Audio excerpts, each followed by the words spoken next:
Assalamualaikum warahmatullahi wabarakatuh. Kami dari kelompok 5 akan menjelaskan tentang reksadana. Sebelumnya saya akan perkenalan dulu. Yang pertama saya Rizky Prawira Parsiagian sebagai ketua. Lalu ada Dewi Pitaloka, Siti Aisyah, Alfian Ningrum, Saida Rahma, Intan Maisya, Raja Aksadil, dan Cintia Anggraini. Langsung saja yang pertama pengertian reksadana. Secara bahasa, reksadana tersusun dari dua konsep, yakni konsep reksa yang berarti jaga atau pelihara, dan konsep dana yang berarti himpunan uang. Dengan demikian, secara bahasa reksadana berarti kumpulan uang yang dipelihara. Sedangkan secara istilah, reksadana adalah sebuah wadah di mana masyarakat dapat menginvestasikan dananya dan oleh pengurusnya atau manajer investasi. Dana itu diinvestasikan ke portofolio efek. Reksadana merupakan jalan keluar bagi para pemodal kecil yang ingin ikut serta dalam pasar modal dengan modal minimal yang relatif kecil dan kemudian menanggung risiko yang sedikit. Secara singkat, reksadana.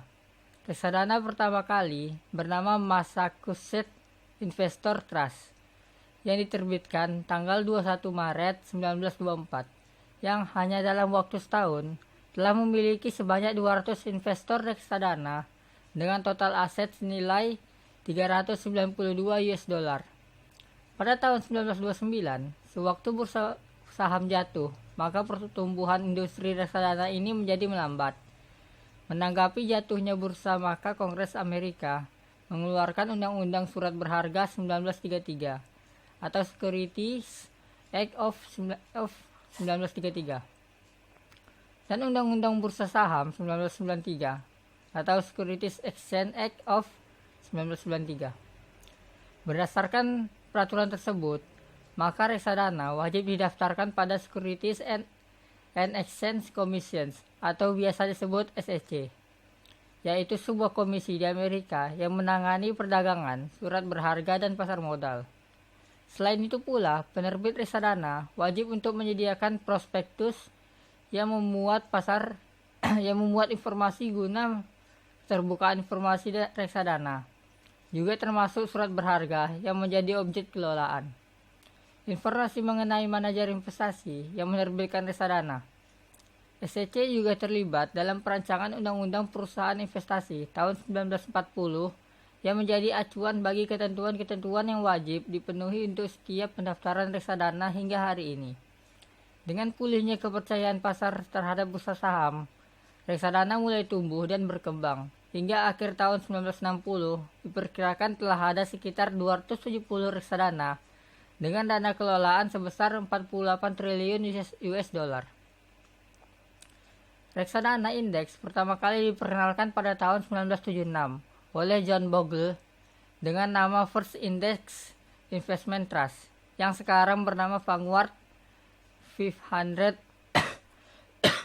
Index Fund, yang merupakan reksadana dengan dana kelolaan terbesar yang mencapai 100 triliun US dollar. Salah satu kontributor terbesar dari pertumbuhan reksadana di Amerika yaitu dengan adanya ketentuan mengenai rekening pensiunan per orang atau Individual Retirement Account yang disingkat IRA atau IRA, yang menambahkan ketentuan dalam Internal Revenue Code atau peraturan perpajakan di Amerika yang mengizinkan perorangan atau termasuk mereka yang sudah memiliki program pensiun perusahaan untuk menyisihkan sekitar 4.000 US dollar setahun. Di Indonesia, reksadana muncul pada tahun 1977 seiring dengan aktifnya pasar modal yang kemudian dilegitimasi lagi dengan lahirnya UU nomor 8 tahun 1995 tentang pasar modal. Setelah itu, investasi reksadana semakin hari semakin meningkat dan tumbuh subur, terutama sejak tahun 1996, di mana pada tahun tersebut oleh Bapepam dicanangkan sebagai tahun reksadana di Indonesia. Sejalan dengan perkembangan itu, sebagian masyarakat muslim Indonesia memandang bahwa di dalam mekanisme reksadana masih ditemukan unsur-unsur yang bertentangan dengan syariat Islam, terutama unsur riba dan haram.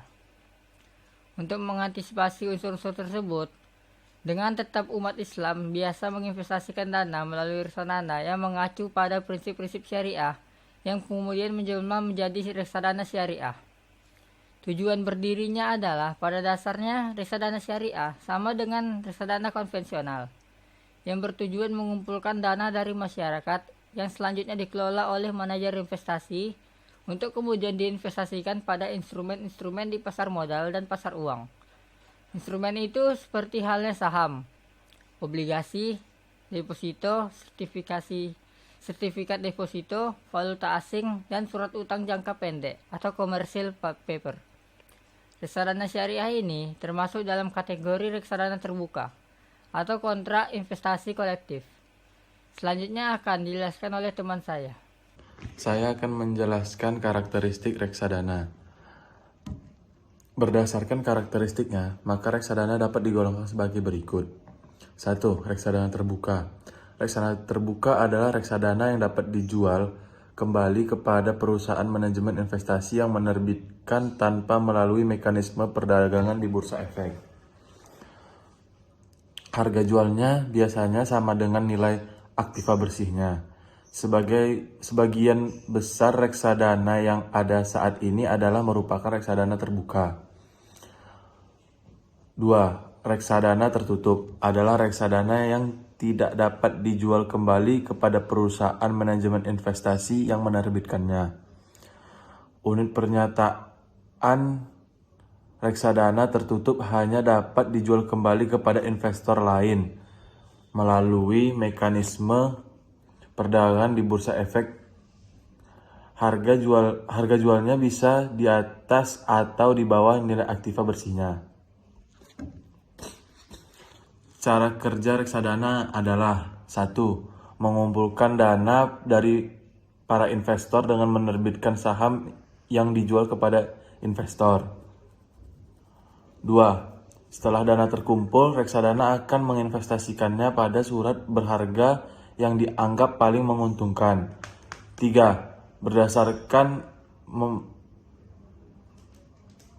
Reksadana akan membagikan keuntungan yang didapatkan kepada para investor. Bentuk dan jenis reksadana adalah bentuk reksadana berdasarkan Undang-Undang Pasar Modal Nomor 8 Tahun 1995, Pasal 18 Ayat 1.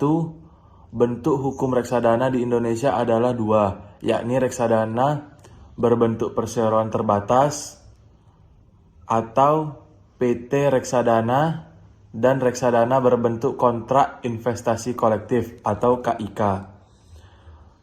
1. Reksadana dan bentuk perseroan atau investment companies.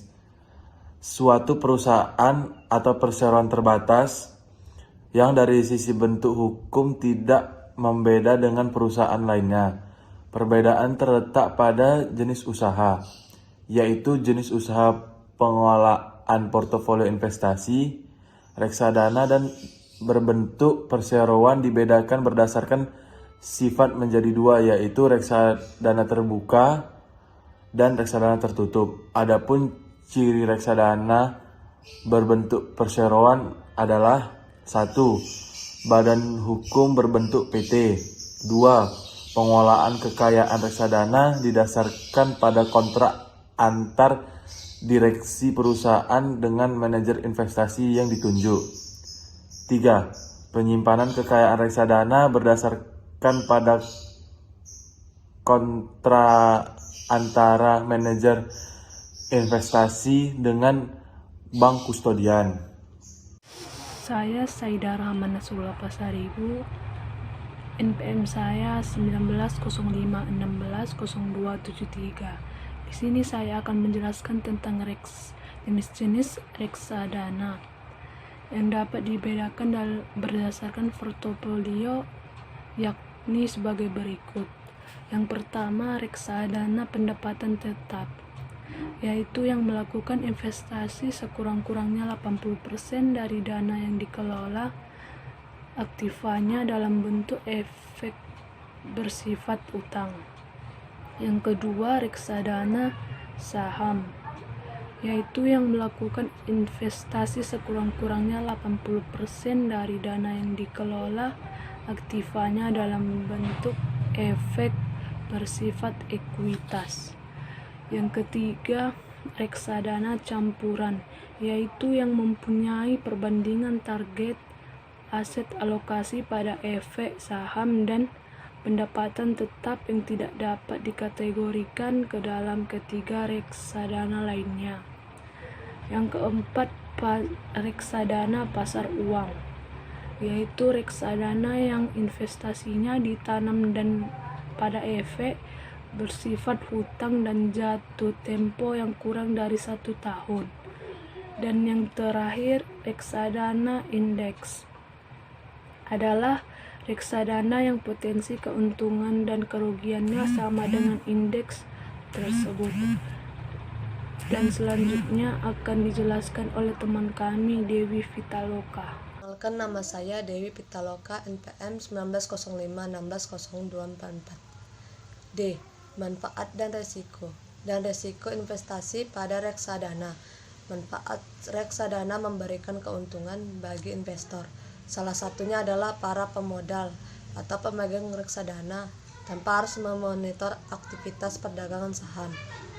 Investasi mereka diurus oleh pengelolaan reksadana, manajer investasi. Keuntungan lainnya yang didapat dari investasi reksadana adalah sebagai berikut. A. Dikelola oleh manajemen profesional pengelolaan portofolio.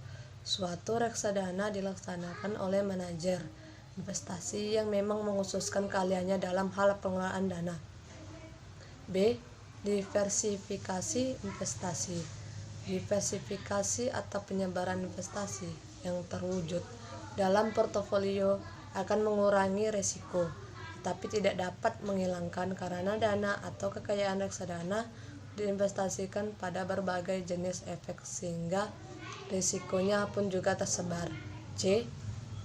Transparansi informasi reksadana wajib memberikan informasi atas perkembangan portofolionya dan biaya secara kontinu sehingga pemegang unit penyertaan dapat memantau keuntungannya,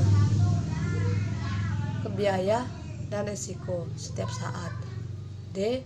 Likuiditas yang tinggi agar investasi yang dilakukan berhasil. Setiap instrumen investasi harus mempunyai tingkat likuiditas yang cukup tinggi. E. Biaya rendah karena reksadana mempunyai kumpulan dana dari banyak pemodal dan kemudian dikelola secara profesional, maka sejalan dengan besarnya kemampuan untuk melakukan investasi tersebut akan menghasilkan pula efisiensi biaya transaksi.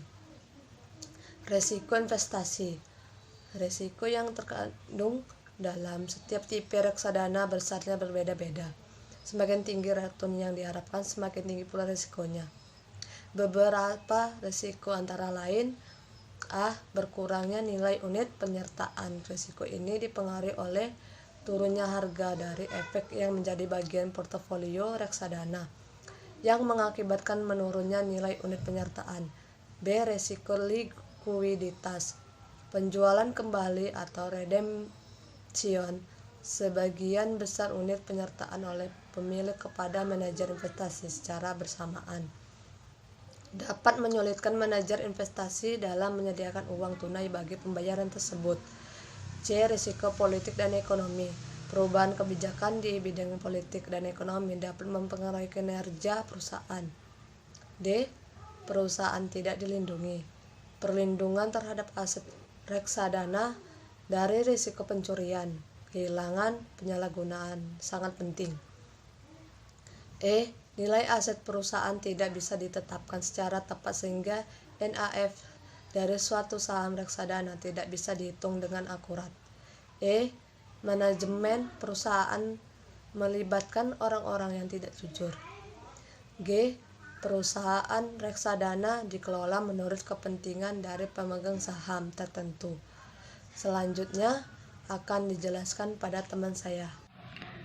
Nama saya Siti Aisyah Putri, NPM 1905160257. E. NAB atau nilai aktiva bersih merupakan salah satu tolak ukur dalam memantau hasil dari suatu reksadana. NAB adalah nilai yang menggambarkan total kekayaan bersih reksadana setiap harinya. Produk reksadana dijual dalam satuan unit. Reksadana memungkinkan investor membeli dalam jumlah unit maupun dalam rupiah yang dikonversi dalam unit. Nilai ini berubah-ubah setiap harinya, akan dipengaruhi oleh transaksi pembelian dan penjualan reksadana oleh para investor, harga pasar dari aset reksadana, dan perubahan dana kelolaan. Ada 4 langkah penting dalam melakukan reksadana, yaitu 1. Lakukanlah transaksi pada hari bursa. Cara pertama adalah mendaftarkan diri Anda seperti membuka rekening bank. Nantinya akan diminta oleh mengisi formulir dan menandatanganinya.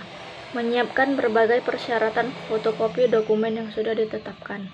Dan terakhir, Anda harus menyiapkan sejumlah dana yang akan digunakan untuk keperluan investasi. 2. Nilai aktiva bersih atau NAB sebagai dasar transaksi. Nilai aktiva bersih adalah suatu nilai yang mempresentasikan kekayaan total reksadana Anda setiap hari. 3. Perhatikan batas waktu atau cut off time. Batas waktu tersebut akan berlangsung dari jam 12 hingga jam 1 siang. 4.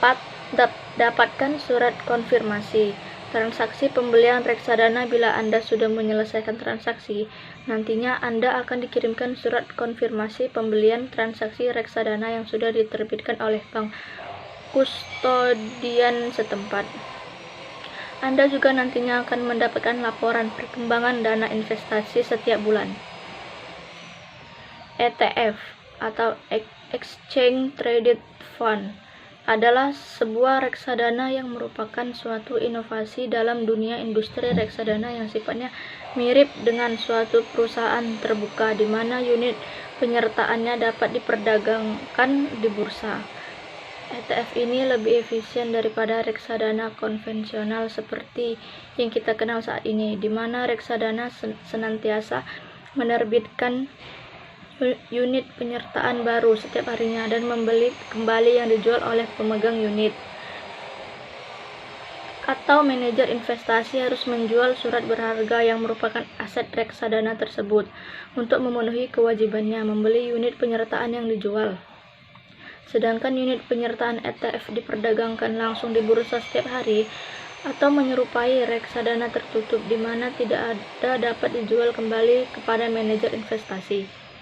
Di Indonesia, ETF ini disebut reksadana berbentuk kontrak investasi kolektif yang unit penyertaannya diperdagangkan di Bursa Efek. Dan pada hari Senin tanggal 4 Desember 2006, Badan Pengawas Pasar Modal atau BAPEPAM telah menerbitkan suatu aturan baru, yaitu Peraturan Nomor 6B3 tentang reksadana berbentuk kontrak investasi kolektif yang unit penyertaannya diperdagangkan di Bursa Efek. Selanjutnya akan dijelaskan oleh teman saya. Di sini saya akan menjelaskan tentang manajer investasi. Manajer investasi adalah pihak yang kegiatan usahanya mengelola portofolio reksadana untuk para nasabah kinerja. Berikut adalah beberapa peran dari seorang manajer investasi. Dalam reksadana, para manajer investasi reksadana ini begitu penting karena tidak hanya menentukan kinerja, tetapi memastikan dana yang diinvestasikan terkelola dengan baik. Oleh karena itu, sebagai investor atau pemilik dana investasi, kita perlu benar-benar memahami tugas, fungsi, dan kewajiban manajer investasi reksadana dengan baik. Dari laporan manajer investasi reksadana ini, para investor dapat mengevaluasi kinerja reksadana. Atas tugas dan kewajiban manajer investasi reksadana, seorang manajer investasi akan mendapatkan fee atau bayaran yang dihitung berdasarkan presentasi yang telah ditentukan dari nilai aset yang harus dikelola dan dicantumkan terbuka. Dari laporan manajer investasi reksadana ini, para investor dapat mengevaluasi kinerja reksadana. Atas tugas dan kewajiban manajemen investasi reksadana, seorang manajer investasi akan mendapatkan fee atau bayaran. Selanjutnya akan dijelaskan oleh teman saya. Saya akan menjelaskan tentang reksadana online. Sebelumnya telah ada reksadana online, tetapi memasuki tahun 2014, reksadana online baru mulai marak. Untuk pertama kali membuka rekening, kini kita harus tetap buka, tetapi selanjutnya pembelian maupun penjualan kembali reksadana dapat dilakukan secara online, di mana tidak perlu penyerahan dokumen apapun dan tentunya tidak perlu menemui manajer investasi ataupun agen penjualnya. Seperti halnya agen penjual, maka reksadana online tidak mengutip biaya apapun, tetapi selling fee atau ketika membeli dan redemption fee atau ketika menjual tetap harus dibayar atau memotong jumlah reksadana atau uang kita. Cut-off time pembelian dan penjualan reksadana online adalah sama dengan reksadana biasa, yaitu pukul 13.00. Jika kurang dari itu, berarti online-nya belum sempurna dan harus dihindari. Reksadana online jauh lebih aman daripada internet banking, karena seperti halnya internet banking yang menggunakan username atau password, mungkin juga dilengkapi dengan token dan semuanya berhubungan langsung dengan rekening kita. Dan tak ada hubungannya dengan rekening orang lain. Reksadana online memiliki sejumlah keunggulan, yaitu jumlah investasi yang sangat terjangkau. Investasi reksadana bisa dilakukan melalui dari Rp50.000 bahkan Rp10.000. Kemudian mendaftar. Proses pendaftaran dilakukan melalui via online dan tidak perlu harus dihadiri di kantor cabang. Diskon biaya transaksi reksadana.